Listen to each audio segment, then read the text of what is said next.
ইকবাল হাসান মাহমুদ টুকু একটা নাস্তিক। আলোচিত সংসদ সদস্য ও জামায়াত নেতা মুফতি আমির হামজার বিরুদ্ধে গ্রেপ্তারি পরোয়ানা জারি করেছে আদালত। বিদ্যুৎ, জ্বালানি ও খনিজ সম্পদ মন্ত্রী ইকবাল হাসান মাহমুদ টুকুকে নিয়ে মানহানিকর মন্তব্য ও কুষ্টিয়া জেলা প্রশাসকের বদলি সংক্রান্ত বিষয়ে তথ্য প্রমাণ ছাড়া বিতর্কিত মন্তব্য করার অভিযোগে কুষ্টিয়া ৩ আসনের এই সংসদ সদস্যের বিরুদ্ধে গ্রেপ্তারি পরোয়ানা জারি করেছে সিরাজগঞ্জের একটি আদালত। গ্রেপ্তারের খবরটি সামাজিক যোগাযোগ মাধ্যমে ছড়িয়ে পড়ার পর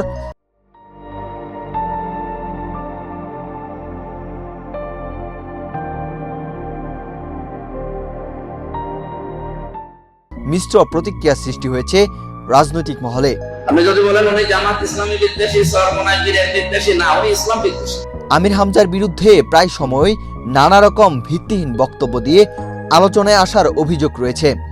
গত ২৭ মার্চ কুষ্টিয়ার সদর উপজেলার হাটশো হরিপুর বড় মসজিদে জুমার খুতবার আগের আলোচনায় জ্বালানি ও বিদ্যুৎ মন্ত্রীর দেওয়া এক বক্তব্যের প্রসঙ্গ টেনে মুফতি আমির হামজা বলেছিলেন, বিদ্যুৎ ও জ্বালানি মন্ত্রী ইকবাল হাসান মাহমুদ টুকু একজন নাস্তিক ও আপাদমস্তক ইসলাম বিদ্বেষী। একই দিন আরেকটি বক্তব্যে আমির হামজা দাবি করেন, কুষ্টিয়ার বর্তমান জেলা প্রশাসক এখানে বদলি হয়ে আসার জন্য প্রায় ২০ থেকে ৩০ কোটি টাকা ব্যয় করেছেন। এই ভিডিও দুটি সামাজিক যোগাযোগ মাধ্যমে ছড়িয়ে পড়ার পর দেশ জুড়ে ব্যাপক সমালোচনার ঝড় ওঠে। অনেকেই তখন মিথ্যা এবং ভিত্তিহীন তথ্য ছড়ানোর দায়ে আমির হামজাকে গ্রেপ্তারের দাবি জানান। এরই প্রেক্ষিতে গত ২ এপ্রিল সিরাজগঞ্জ জেলা আইনজীবী সমিতির সাধারণ সম্পাদক হুমায়ুন কবির বাদী হয়ে মামলাটি দায়ের করেন। বাদী হুমায়ুন কবির একটি সংবাদ মাধ্যমকে বলেন, ইকবাল হাসান মাহমুদ একজন সম্ভ্রান্ত মুসলিম পরিবারের সন্তান। তিনি বিভিন্ন ধর্মীয় প্রতিষ্ঠানের সঙ্গে জড়িত এবং তার সংসদীয় আসনে অসংখ্য মসজিদ ও মাদ্রাসা প্রতিষ্ঠা করেছেন। শুধু তাই নয়, তিনি ইসলামের সব আদেশ মেনে যথারীতি নামাজ, রোজা, হজ ও জাকাত পালন করে আসছেন।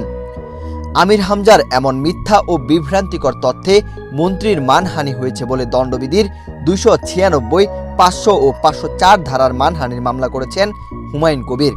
একই ঘটনায় গত ৩০ মার্চ SM নাজমুল ইসলাম বাদী হয়ে আমির হামজার বিরুদ্ধে সিরাজগঞ্জ সদর আমলি আদালতে ১০০ কোটি টাকার মানহানির মামলা করেন।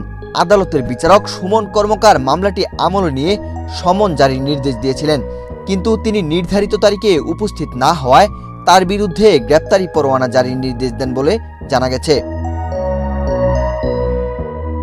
কুষ্টিয়ার বর্তমান জেলা প্রশাসক এখানে বদলি হয়ে আসার জন্য প্রায় ২০ থেকে ৩০ কোটি টাকা ব্যয় করেছেন।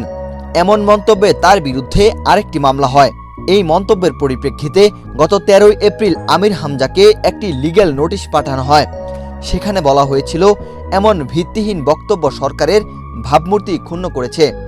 নোটিশে তাকে ৭ দিনের সময় দিয়ে জেলা প্রশাসক ঠিক কাকে এই টাকা দিয়েছেন তার নাম ও প্রমাণ প্রকাশের দাবি জানানো হয়, কিন্তু নির্ধারিত সময়ের মধ্যে তিনি কোনো তথ্য বা প্রমাণ দিতে পুরোপুরি ব্যর্থ হন। মামলার আইনজীবী আব্দুল মজিদ জানান, একজন দায়িত্বশীল সংসদ সদস্যের কাছ থেকে তথ্য প্রমাণ ছাড়া প্রশাসনের একজন শীর্ষ কর্মকর্তার বিরুদ্ধে এমন গুরুতর অভিযোগ তোলা আইনত দণ্ডনীয় অপরাধ। এটি সরকারি কর্মকর্তাদের মর্যাদাহানি করার পাশাপাশি জনমনে বিভ্রান্ত তৈরি করেছে। এই কারণেই আদালত আজ তার বিরুদ্ধে গ্রেপ্তারি পরোয়ানা জারির কঠোর সিদ্ধান্ত নিয়েছেন। গ্রেপ্তারি পরোয়ানার বিষয়ে জানতে আজ দুপুর ১২টার দিকে সংসদ সদস্য আমির হামজার সঙ্গে যোগাযোগ করা হয়। সাংবাদিক পরিচয় জেনে তিনি বলেন, গাড়ির ভেতরে আছি, পরে কথা বলবো। সিরাজগঞ্জের আদালতে গ্রেপ্তারি পরোয়ানা জারির বিষয়ে তিনি বলেন, আমি কিছুই জানি না ওসব। ওয়াহিদ হুসাইন জিহাদ, বাংলাদেশ প্রতিদিন।